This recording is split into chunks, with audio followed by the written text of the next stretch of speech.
Hey, salut amis! Dans cette vidéo, on va parler de conseils pour arrêter le porno, donc une bonne fois pour toutes, ou en tout cas réussir le mieux possible cet arrêt. Et surtout, en fait, je vais te présenter ça sous une forme particulière que tu vas pas voir. C'est plutôt que te dire des choses que tu dois faire, je vais te dire surtout les choses que tu ne dois pas faire, parce que le nombre d'erreurs que je peux constater face à l'arrêt du porno, alors que ce soit sur StopFap ou d'autres sites, d'autres forums et compagnie, eh bien, malheureusement, c'est assez triste. La plupart des personnes font ces erreurs-là et globalement, c'est pas une bonne chose. Juste avant, faut que je te parle d'un truc, c'est que j'ai sorti une nouvelle formation. Cette formation, c'est Porn Liberation. En gros, le but, eh bien, c'est de te libérer du porno grâce à cette formation. Alors, tu vas me dire, c'est très particulier, comment ça se fait, c'est bizarre ton truc. Ok, tu vois, j'ai coaché des dizaines de personnes et je les ai aidés à arrêter le porno une bonne fois pour toutes. Et il se trouve que je peux pas prendre des personnes à foison. Donc en fait, ce que j'ai décidé, c'est que pour le prix le plus bas de suivi coaching, eh bien, j'ai créé cette formation où en gros, ça reprend toutes les méthodes que j'utilise pour faire arrêter une fois pour toutes. Et en fait, ce qui se passe, c'est que j'ai fait, ça c'est le prix final évidemment, mais comme je suis généreux, comme j'ai envie aussi que je comprends qu'il y a des petites bourses et compagnie, je parle pas de testicules, eh bien je te propose une réduction. Alors d'abord pour ceux qui me suivent vraiment, qui sont vraiment bien derrière moi, et j'ai envie de les remercier évidemment, donc je te fais une grosse réduction, donc tu vas checker ça dans le lien, et ensuite il y aura une petite augmentation, donc tu verras ça aussi. Tout ça, c'est dans le lien que tu trouves dans le commentaire épinglé ou dans la description, selon ce que tu préfères. Petite précision, la grosse réduction sera là que jusqu'à dimanche prochain. Et enfin, la deuxième réduction sera là 15 jours après. Mais après, pas de réduction pendant un long moment, donc c'est vraiment l'occasion de sauter dessus. Pub fini, j'ai envie de commencer à te parler des conseils. Et surtout, le premier conseil que je vais te dire, c'est ne te concentre pas sur l'abstinence. L'abstinence, c'est un but, c'est pas un moyen en fait. La plupart des addicts En fait, c'est absurde de se dire ça, c'est qu'en gros, de dire voilà, j'arrête, donc je vais plus être addict. C'est pas comme ça que ça fonctionne. Une addiction, c'est un problème au niveau du cerveau. Il faut vraiment voir ça comme une maladie, comme quelque chose qui nous détruit mentalement et physiquement. Et en l'occurrence, le fait de juste se concentrer sur le nombre de jours, juste essayer d'être abstinent, ça fonctionne pas du tout. J'en suis désolé. Ça serait beau si c'était comme ça, mais en fait, ça ne fonctionne pas comme ça. Alors oui, ça fonctionne chez certaines personnes, mais en fait, c'est plus un résultat d'un travail de longue haleine derrière, tu vois. Tu vas pas me dire que tu as appris à écrire juste en écrivant des lignes et des lignes du premier coup. Non, tu as écrit des petits trucs, des petits mots, et tu as fait des erreurs, tu as avancé, et tu as travaillé sur ton écriture, etc.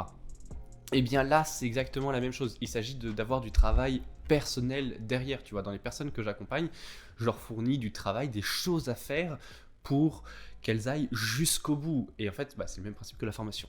Je sais, je suis lourd avec ça, mais j'insiste. Je rigole. Alors, le truc, c'est que combien de temps tu passes dans ta journée à travailler sur ton addiction? Allez, je vais parier 0 minute. Tu es abstinent, tu tiens 1 jour, 2 jours, 3 jours, 7 jours. C'est déjà pas mal parce que la plupart des personnes n'atteignent pas les 7 jours. Allez, on va dire 30 jours parce que c'est déjà un objectif. Il y a déjà pas mal de personnes qui n'ont pas atteint les 30 jours. Et en fait, ce qui va se passer, c'est que tu travailles pas du tout sur ça. Et en fait, tu échoues au bout de ce laps de temps. Il y a même des personnes qui atteignent 90 jours qui échouent. Et ce qui va se passer, ce qui est vraiment déplorable, c'est que c'est une catastrophe après. C'est 3-4 branlettes avec du porno crade dégueulasse et compagnie, et ça recommence, c'est impossible après de recommencer. Tu vois, imaginons t'atteins les 90 jours et t'es incapable de recommencer, de tenir 2 jours, tu tiens 2 jours. 2 jours à nouveau. 3 jours, allez, t'es content, allez, c'est reparti. Tu t'arrives même plus à dépasser la journée, tu le fais 3 fois par jour pendant une semaine. C'est une catastrophe, tu t'en sors pas. Bah oui, parce que c'est le processus de l'addiction, c'est qu'il faut pas se concentrer sur l'abstinence, il faut vraiment se concentrer sur un travail personnel. C'est vraiment un point sur lequel j'insiste. Le deuxième point, c'est d'avoir de la volonté, mais c'est pas suffisant. Je t'explique. La volonté, c'est quelque chose qui nous permet de dépasser les émotions, ça permet de dépasser les pulsions, c'est vraiment fondamental. Dis-toi que j'ai quand même accordé toute une partie de module sur le travail de la volonté, enfin tout un module du travail de la volonté dans la formation, donc t'imagines quand même à quel point c'est important. Mais parce qu'en fait, chez un addict, en fait, la volonté, elle est toute rikiki. C'est un énorme problème, c'est qu'en fait, on a tellement envie de porno, on a tellement besoin de ce plaisir de porno qu'en fait, la volonté, elle peut pas contrebalancer ce besoin. Le cerveau, il est complètement niqué à cet endroit. Donc, la volonté, il faut la bosser, il faut se concentrer dessus, il faut des méthodes, c'est pas quelque chose comme ça. Donc, si tu te dis, bah par la volonté, je vais réussir, bah en fait, t'es foutu, parce qu'en fait, le coup, ta volonté, elle est pas là. Donc, faut la bosser, ta volonté. Donc, ça revient à notre point précédent, le point numéro 1. Il faut travailler sur l'addiction. Et, en l'occurrence, la volonté. Le troisième point, j'ai envie de te dire, c'est trop de se reposer sur le contrôle parental, ou de ne pas en avoir. C'est les deux en même temps. Le contrôle parental, c'est un outil qui est formidable si il est bien utilisé. Et c'est comme toute chose. Ça permet de ne pas avoir à utiliser sa volonté, parce que, bah, en fait, en l'occurrence, c'est assez intelligent.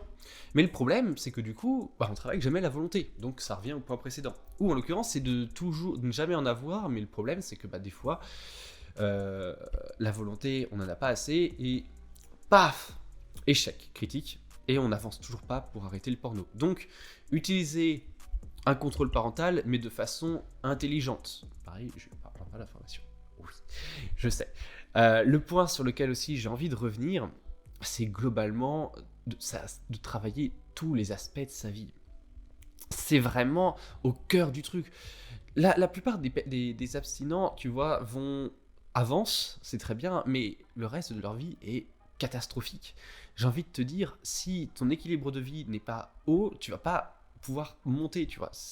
Au bout d'un moment, c'est pas un point sur lequel tu peux te dire. Alors je sais que ça te paraît abscon dit comme ça, mais en gros, imagine juste tes niveaux de vie. Si tu mettais, allez, alimentation, tu fais un histogramme, tu fais alimentation, porno, du coup addiction porno, ou hygiène de vie par rapport au porno, donc non consommation de porno, tu fais un truc sport, sommeil, etc.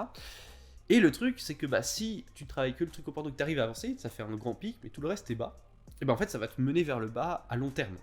Et c'est le même principe, c'est que si tu montes tout, bah, le porno ça t'abaisse le reste de ta vie, donc tu te rends bien compte que le fait d'être addict au porno, c'est nuisible pour le reste de ta vie, c'est parce que ça te mène vers le bas. Donc en fait il faut que tu montes tout le reste pour être capable de tirer l'addiction et au contraire, de te libérer en gros de l'addiction. Donc il faut que tu tires tout ton histogramme vers le haut, il faut que tu te concentres là-dessus. Donc c'est un putain de boulot. Et tu peux pas partir comme ça. Le point enfin que j'ai envie de te dire, c'est les émotions. Bordel de merde, les émotions. J'ai l'impression que on sous-estime tellement notre esprit par rapport à ça, c'est qu'en fait la plupart d'entre nous on est dominé par notre esprit et là je l'entends, la domination de nos émotions nous gouvernent. Par exemple les décisions qu'on prend, elles sont très peu rationnelles. On a l'impression de cette rationalité, mais en réalité c'est nos émotions qui nous gouvernent. En l'occurrence, les émotions, ça s'apprend, il s'agit d'avoir un équilibre de vie, un équilibre mental par rapport à ces émotions et de les comprendre. Donc faut travailler là-dessus. Les émotions, c'est pas un truc sur lequel tu commences du jour au lendemain, c'est du long terme, donc se focaliser sur les émotions. J'ai envie de dire un point qui est pour moi fondamental, compter les jours, je suis pas fan. Pareil, parce que du coup tu vas avancer dans ton abstinence, c'est bien, mais compter les jours, bah... Je sais pas, moi personnellement je le fais parce que voilà, au bout d'un certain nombre de jours c'est motivant, je dis pas le contraire et c'est très bien. Mais quand tu échoues une fois, deux fois, trois fois à suivre et que tu n'arrives jamais à dépasser les 2 jours, bah compter les jours. Pour ça, moi j'utilise une feuille de papier j'utilisais une feuille de papier et je notais directement les trucs. Donc voilà. Voilà, ce que je te propose, c'est qu'on se retrouve dans la formation ou dans une vidéo autre. Et puis sinon, tu peux t'abonner, tu as du contenu gratuit sur cette chaîne qui est plutôt pas mal. Je compte faire une autre vidéo de cette façon-là. Et puis prochainement, j'ai parlé de mes 300 jours atteints sans porno. Et dedans, j'ai une période de rétention séminale, donc je vais en parler aussi. Ça sera la prochaine vidéo, donc on se retrouve sûrement pour cette vidéo. Allez, à bientôt, salut!